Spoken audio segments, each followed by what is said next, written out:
जी, तो कैसे हैं आप सब लोग? ठीक हैं? मेरा नाम है शाह और द ब्लैक ट्रेडिंग के इस एपिसोड में हम मार्केट स्ट्रक्चर को समझने की कोशिश करेंगे, क्योंकि ग्रुप में काफ़ी मेंबर्स ने मुझसे रिक्वेस्ट की थी कि एक वीडियो स्ट्रक्चर पे बना दें। थोड़ी बहुत कन्फ्यूजन है पुल बैक से रिलेटेड और इंटरनल स्ट्रक्चर से रिलेटेड, साइज ऑफ स्ट्रक्चर और लिक्विडिटी एंड इंड्यूसमेंट। तो इसीलिए इन चार चीज़ों पे हम बात करेंगे, क्योंकि रिक्वेस्ट की गई है कि कन्फ्यूजन इन्हीं चीज़ों में आ रही है आप लोगों को। तो सबसे पहले हम देख लेते हैं कि वैलिड पुलबैक क्या होता है। अगर आप एसएमसी और आईसीटी की कोई बेहतरीन स्ट्रेटजी ढूंढ रहे हैं तो ये हमारा स्ट्रेटजी कोर्स है। बिल्कुल short to the point course है। हम बहुत से लोग इसमें इनरोल्ड हैं और अब तक काफ़ी स्टूडेंट्स इसके बाद अपने फंडेड अकाउंट्स भी पास कर चुके हैं। तो बहुत नॉर्मल सी फ़ी है।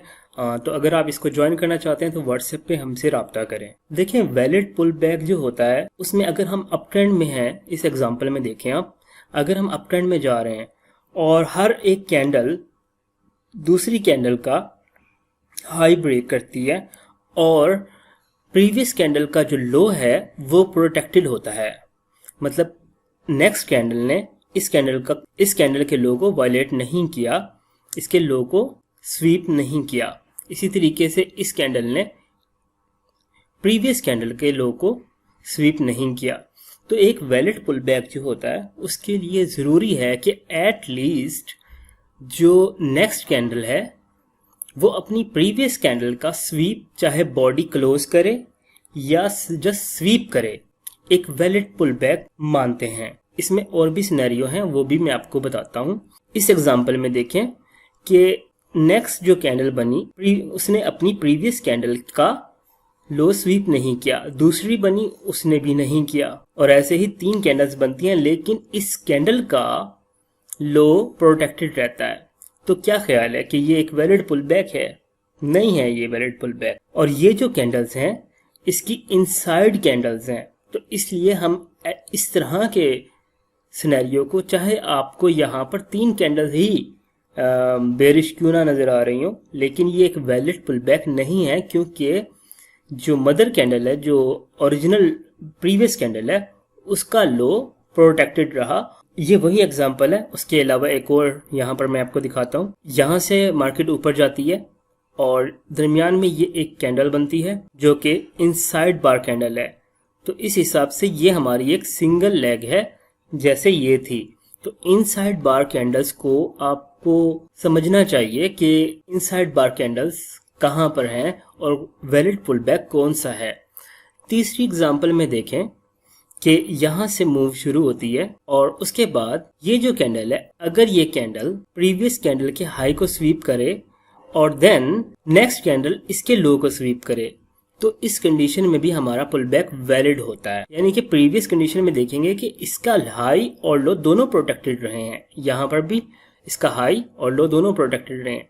लेकिन यहाँ पर देखें आप कि इस कैंडल ने इस कैंडल के हाई को वायलेट किया है। ये विक इसके ऊपर भी जा सकती है, ठीक है। और देन जब इसने इसके हाई को वायलेट कर दिया है तो अब इस कैंडल की एक अपनी शनाख्त है, इसकी पहचान है। तो नेक्स्ट कैंडल ने क्या किया, इस कैंडल ने अपनी प्रीवियस कैंडल को स्वीप किया, तो ये हमारा एक वैलिड पुल बैक बन जाता है। तो सिंपल से 2-3 ही रूल्स हैं और 2-3 कंडीशंस हैं इसमें। मोस्टली आपको जो मिसलीड करती है वो इनसाइड बार कैंडल्स है, क्योंकि यहाँ पर 2-3 कैंडल्स बन जाती हैं और आपको ऐसा लगता है कि ये प्रॉपर एक पुल बैक है। लेकिन ऐसे केस में क्या होता है कि ना कैंडल का हाई वायलेट होता है, ना इसका लो स्वीप किया जाता है। तो वैलिड पुल बैक आप लोगों ने देखा कि किस तरीके से काम करता है। अब हम देखते हैं इंटरनल स्ट्रक्चर्स क्या होते हैं। अब यहाँ पर मैं आपको अप ट्रेंड की एक एग्जांपल में समझाता हूँ।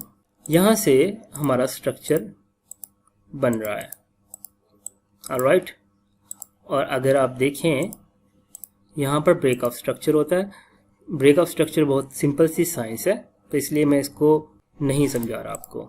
मैं सपोज कर रहा हूँ कि ये आप लोगों को ऑलरेडी मालूम है, ठीक है। अब इंटरनल स्ट्रक्चर क्या होता है कि यहाँ पर हमने एक, ये देखें कि ये हमारा ब्रेक ऑफ स्ट्रक्चर होता है इस तरीके से।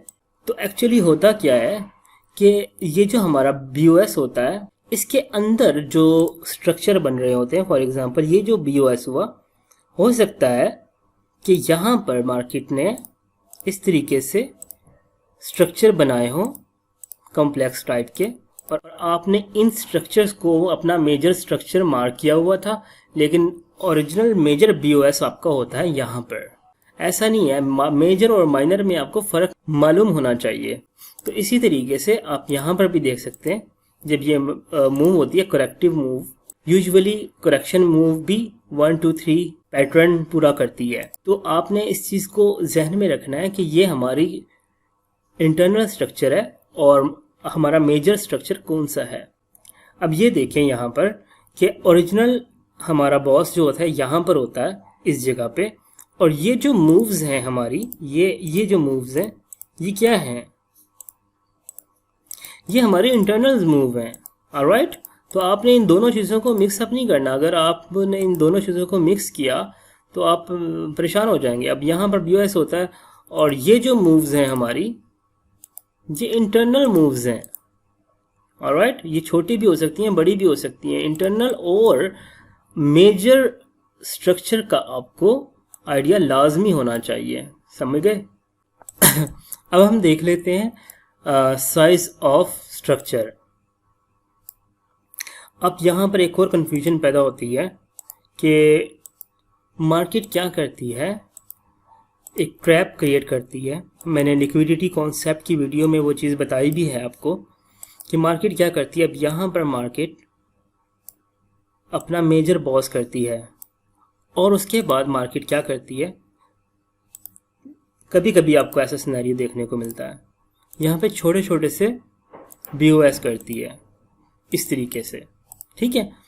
यहाँ पर आपको एक मेजर बॉस मिलता है और उसके बाद मार्केट यहाँ पर एक छोटे छोटे से, अगर आप देखें तो ये भी ब्रेक ऑफ स्ट्रक्चर्स हैं, राइट।